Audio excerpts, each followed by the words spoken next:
Hello everyone, welcome back to my channel. If you're new here, my name is Caitlin and I upload all types of different videos on this channel, mainly surrounding true crime, education and psychology related topics. So if that sounds like something you'd enjoy and you haven't already watched my other videos, then definitely do that.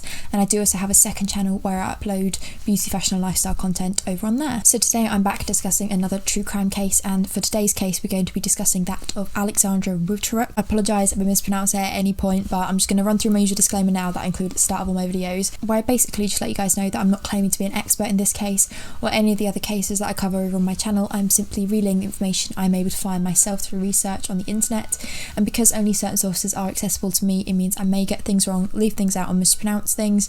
I apologise if I do any of those things. I'm not trying to cause anyone any harm or an injustice.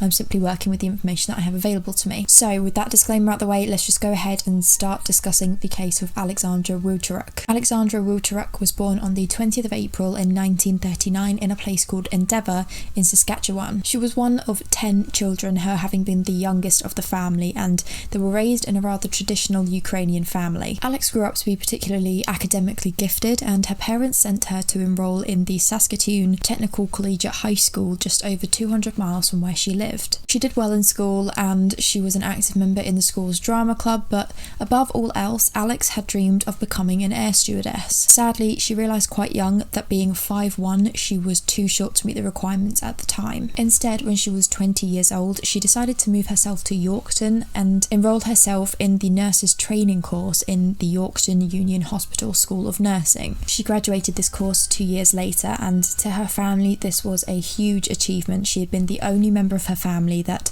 at that point had ever taken their education any further than high school level. In the year of 1960, 21-year-old Alex was popular and she was known by locals as being a bubbly and gorgeous young woman. She was actually voted to be queen at the Canet Skating Carnival, and then later that same year she was entered into the Saskatchewan Wheat Queen competition, a huge contest that had applicants from all over the state, so it was a really popular competition that she was chosen to participate in. Following her graduation from nursing school, she gained employment in the Saskatoon City Hospital. She moved into an apartment with 3 other nurses from the area, so their names were Alice Hall, Doreen Baduke and Pauline Tillis. And it was around this time that a local radio station had opened a contest looking for the girl in Saskatoon, where the winner would be invited on stage at a Johnny Cash concert for him to sing his identically named song directly to her, and Alex was chosen as the winner. She was invited to the Saskatoon Arena, where Johnny Cash had sung to her in front of over 1,500 people. And this was a huge deal to everyone in the local area, as every young woman had dreamed of winning this contest, and Alex quickly gained a name in the local area for being a beauty queen. Alex's case begins on the 18th of May in the year 1962, when she decided to go on an evening walk alone. She'd left her apartment at around 8 PM and she was known to have visited a number of places in the area, including the local drugstore,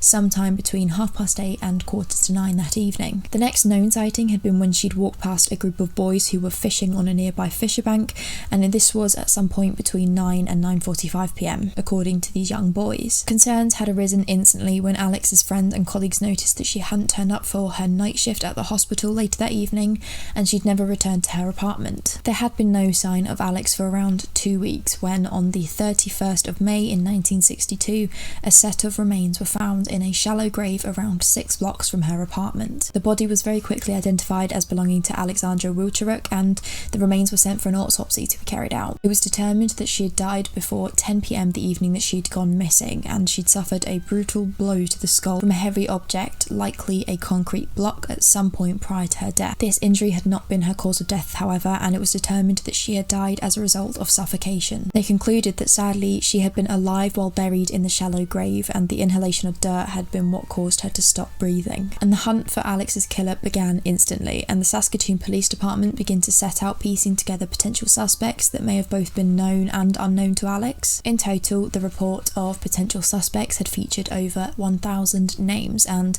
they got to work interviewing and investigating each of them. This hunt for leads had gone on for years after the death of Alexandra, and then in 1970 the case of her murder had reached a dead end. Police had no solid leads or persons of interest to continue on the search. Alex had become somewhat of a local celebrity, not just while alive but also following her death, and even though the authorities' case had gone cold, her name and her story would be told and kept alive for some years to come. In the late 1990s, a woman named Sharon Butala, who'd become a professional original author had decided to start researching a new book on Alex's case, one she had been particularly familiar with since she had attended high school with the victim. Her research had led her to a lead of her own, one that she had actually apparently appeared quite persistent to carry up on. She claimed that a retired police officer named Ed Jakubowski had been someone that she'd come across in her search for answers, and he too had spent a lot of time continuing to look for answers to Alex's murder. Ed had been a policeman at the time of Alex's murder, and he told Sharon that he'd had his own opinions at the time on who he suspected had been the perpetrator,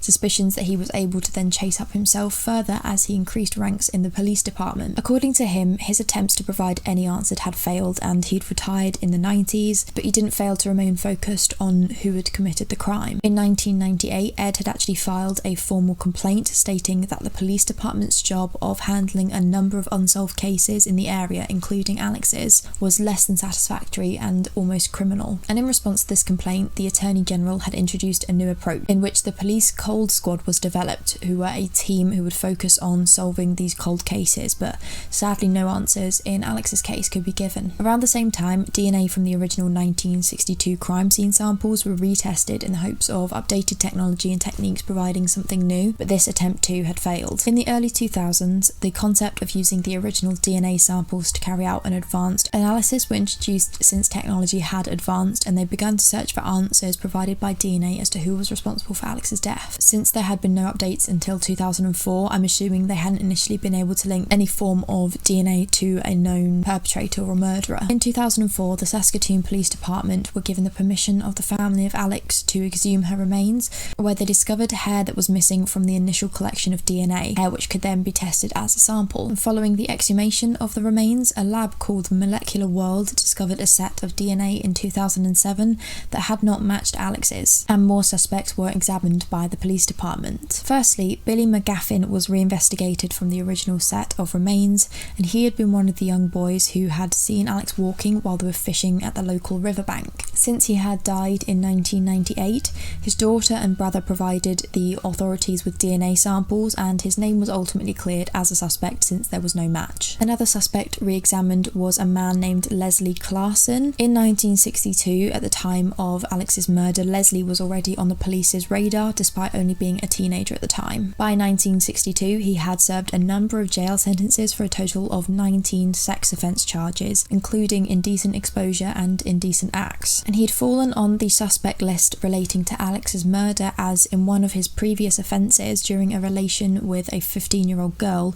they had died as a result of a blunt force trauma to the skull. She'd been found buried in a nearby snowbank, and he'd been sentenced to jail as a result, but there were some notable similarities between the two cases. And in 2007, the incarcerated Leslie Clarkson was also ruled out as a suspect due to DNA testing. By the following year, in 2008, the police had worked their way down their suspect list using the DNA analysis technology and were crossing off more potential suspects as having no involvement. In 2008, Sharon Brutale's book on Alex's death was published, and it became widely popular, with Alex's 4 nieces being among some of those who read the book. Following this, Alex's 4 nieces decided that they needed to actively renew their search for their aunt's killer, at the time of which they'd all only been very young. They spent the rest of 2008 interviewing hundreds of people they thought to be relevant or potentially related, and they began coming up with their own theories of potential scenarios that led to her death. In October of 2008, they paid for a billboard in Saskatoon that was pleading for any tips that may even be remotely related to Alex's murder to be sent into a phone tip line that they'd set up themselves. And within the first 7 days of the billboard being made public, they received nearly 50 tips that